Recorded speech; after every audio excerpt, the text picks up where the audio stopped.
Anissa Ulan. Di sini saya akan menjelaskan tentang pengertian pengolahan hasil penilaian pendidikan. Penilaian merupakan kegiatan pengumpulan informasi hasil belajar peserta didik secara berkesinambungan untuk menetapkan apakah peserta didik menguasai kompetensi yang telah ditetapkan oleh kurikulum berdasarkan informasi dan data yang telah diperoleh.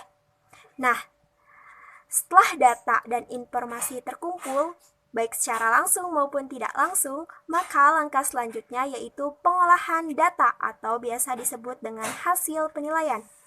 Mengolah data memberikan nilai dan makna terhadap data yang sudah dikumpulkan.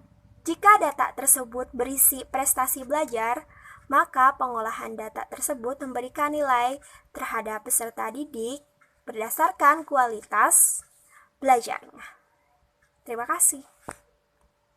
Assalamualaikum warahmatullahi wabarakatuh. Saya Ayu Faradilah ingin mempresentasikan hal-hal yang harus diperhatikan dalam pengelolaan hasil penilaian. Dalam pengelolaan hasil penilaian harus diperhatikan beberapa hal, yaitu yang pertama, teknik pengelolaan hasil tes, kedua, skor total, ketiga, konversi skor, keempat, cara memberi skor untuk skala sikap, kelima, cara memberi skor untuk domain psikomotor, dan keenam, penggunaan PAP dan PAH. Saya sebagai pemateri terakhir akan menyampaikan tentang teknik mengolah hasil tes. Menurut Zainal Arifin tahun 2006, mengolah hasil tes merupakan hasil tes yang harus dilakukan dengan 4 langkah. Yang pertama, menskor. Menskor merupakan memberi skor terhadap peserta didik yang sudah melakukan tes. Yang kedua, mengubah skor mentah menjadi skor standar. Yang ketiga, mengkonferensikan skor dengan standar yang baik sesuai dengan angka atau nilai. Dan selanjutnya, ada cara memberi skor mentah untuk tes uraian. Yang pertama, bobot dinyatakan dalam sistem skor maksimum sebelum dengan tingkat kesukarannya. Yang kedua, bobot dinyatakan dalam bilangan tertentu sesuai dengan tingkat kesukaran soal. Selanjutnya, ada cara memberi skor mentah untuk tes objektif. Yang pertama, tanpa menggunakan rumus tertentu. Digunakan apabila soal tersebut belum diketahui tingkat kesukarannya. Yang kedua, menggunakan rumus tebakan.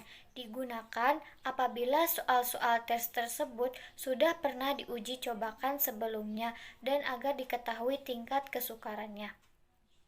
Selanjutnya, cara memberi skor total. Skor total merupakan jumlah skor yang diperoleh dari seluruh bentuk soal tertentu dan diolah dengan rumus tertentu. Yang selanjutnya ada konferensi skor.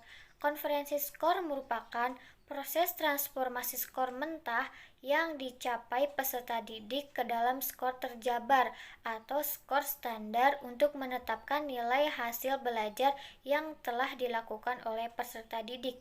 Selanjutnya, ada cara memberi skor untuk skala sikap. Data penilaian sikap bersumber dari catatan harian peserta didik yang berdasarkan hasil pengamatan atau evaluasi objektif yang dilakukan oleh evaluator, yang kemudian data hasil tersebut diamati berdasarkan pernyataan atau laporan pribadi. Selanjutnya, ada cara memberi skor untuk peserta didik yang berdomain psikomotor yang diukur dalam penampilan dan kinerja. Ada 5 nilai yang ditentukan. Yang pertama, angka 5. Angka 5 tersebut menunjukkan bahwa nilai tersebut sangat baik. Dan angka 4 menunjukkan bahwa nilai tersebut baik. Angka 3 menunjukkan bahwa nilai tersebut cukup baik. Angka 2 menunjukkan nilai itu sampai pada hasil, dan angka 1 menunjukkan bahwa nilai tersebut tidak baik. Terima kasih, mungkin cukup sekian dari kelompok kami, kurang lebihnya mohon dimaafkan. Wabillahi taufiq wal hidayah. Wassalamualaikum warahmatullahi wabarakatuh.